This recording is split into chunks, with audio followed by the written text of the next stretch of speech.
This is Chris Chopik here for the Real Estate Magazine, remonline.com, having a conversation with Tom Rand. Tom, I tuned into your zero carbon conversation at the Ontario Architects Association conference. And I'm really happy you were able to make yourself available today to talk. You've been doing clean tech and sustainability for a couple decades. Principal at Arcturn Ventures. Give me the synthesis of what you have to say about why it's important to value zero. Well, not to put too fine a point on it, but we are heading to a heat death of our civilization. I think the climate risk is so profound, it's existential. I think it's not, humans aren't going to disappear, but I think our civic infrastructure will collapse under the weight of what are knock-on effects of climate risk. The military talks about threat multipliers, right? Where you have social fabric that is already stretched thin, like in Syria, and then they had the biggest drought in living memory, and that country fell apart due to the high price of bread, for example. So, not to put too fine a point on it, but it's our end game, and we better get this right, and we better get it right quick, because there's no coming back from this mistake.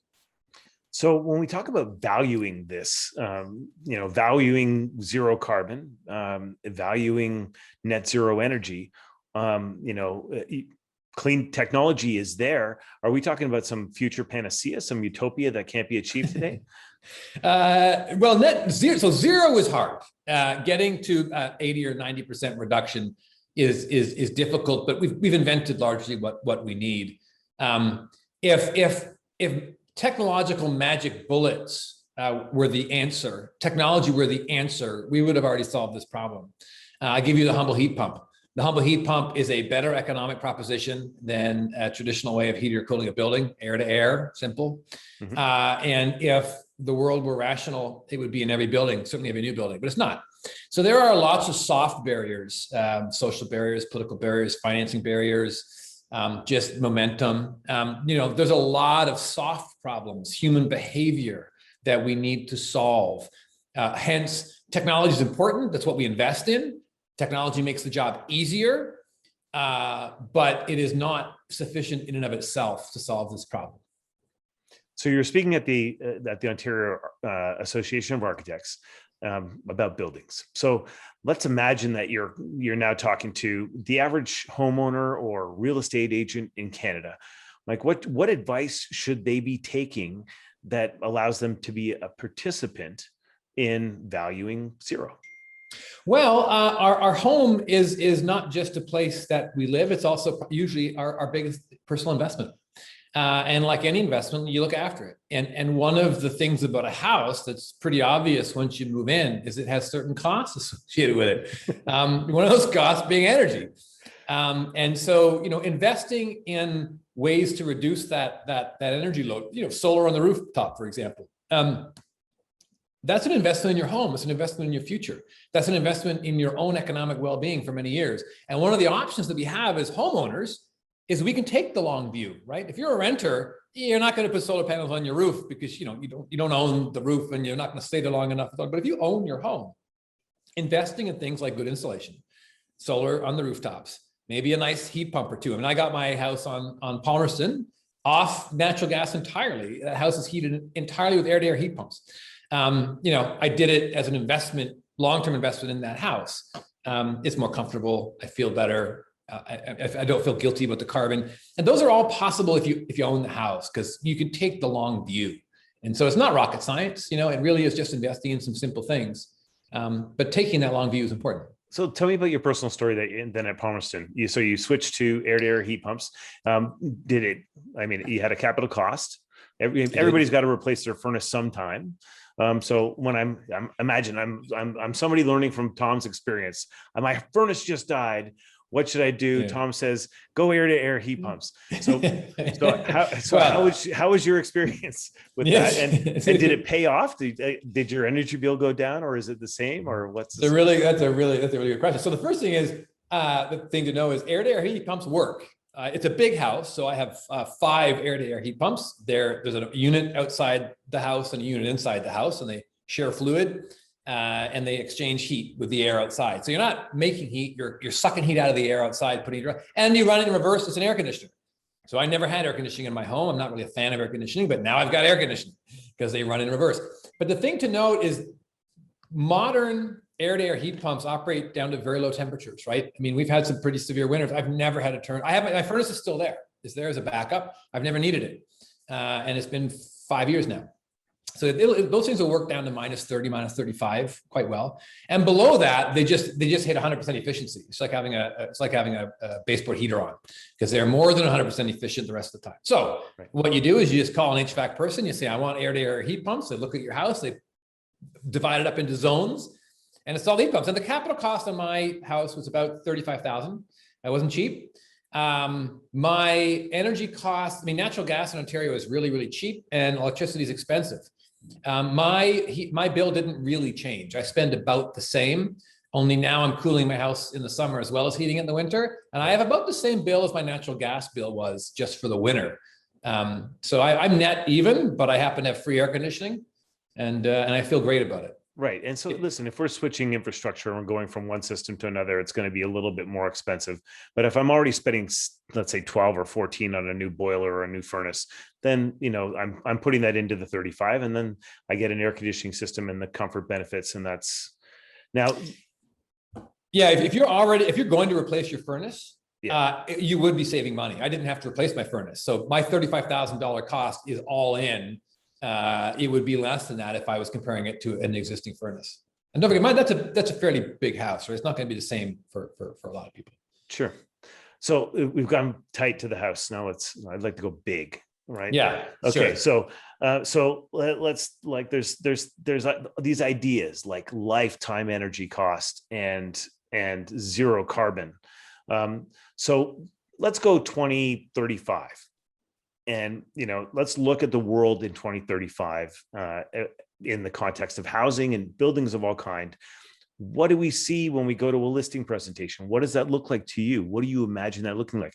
And I'm thinking it's got to have something about carbon, because carbon's going to be priced at $1.50 a ton, right? Oh yeah, no, I think it will become pretty normal pretty fast to see associated with a house, like you see the realty costs, you see the tax costs. You'll see the energy costs, and you'll see the carbon footprint. They will be standard operating and reporting metrics for houses and condos, as well as office buildings. They're almost becoming norm in office spaces now.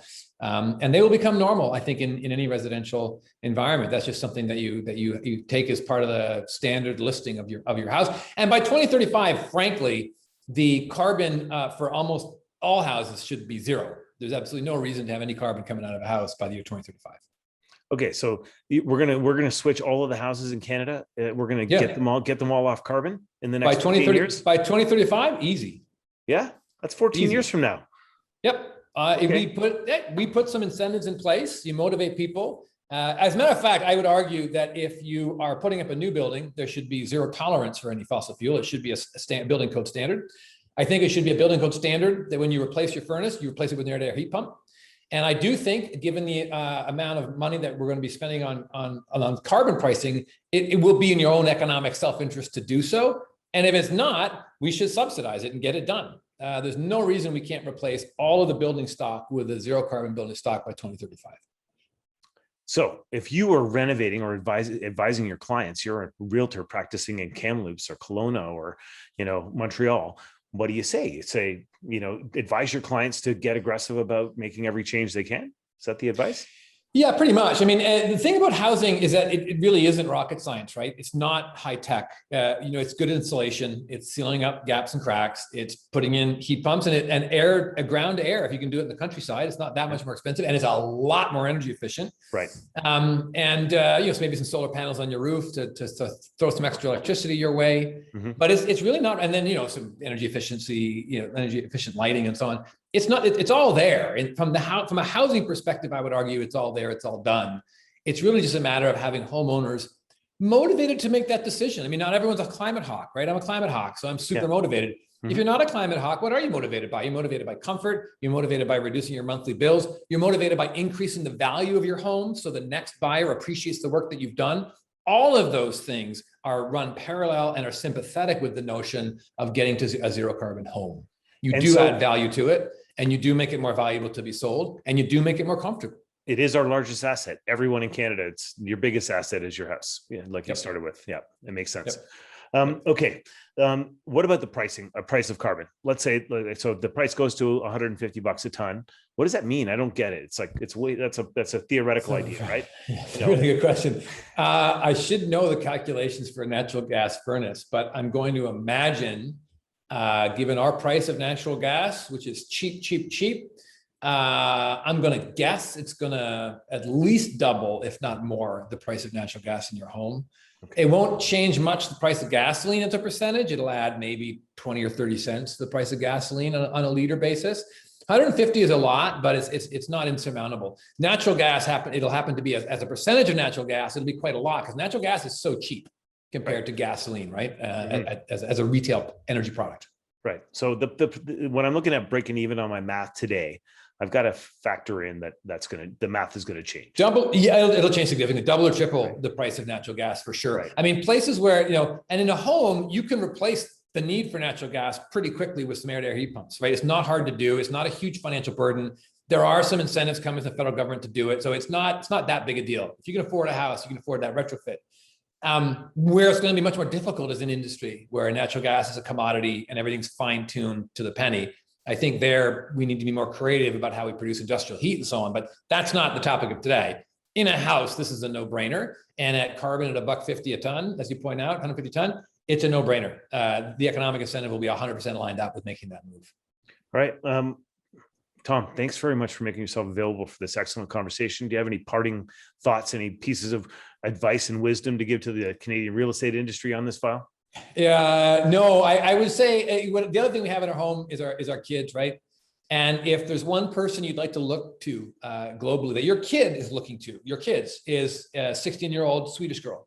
Greta Thunberg is forcing some pretty difficult conversations around a whole lot of dinner tables. And I would urge you, have those conversations with your kids, educate them, have them educate you, and really understand that your role as a parent is to lead here. And your kids should ask you some hard questions, have some answers. And if you're going to swap out some heat pumps and it's a bit of economic burden for you, well, get the benefit of being a climate hero to your kid. That's probably going to make it worthwhile, right? Outstanding advice. Thanks. You're welcome. Good to talk to you, Chris. You too.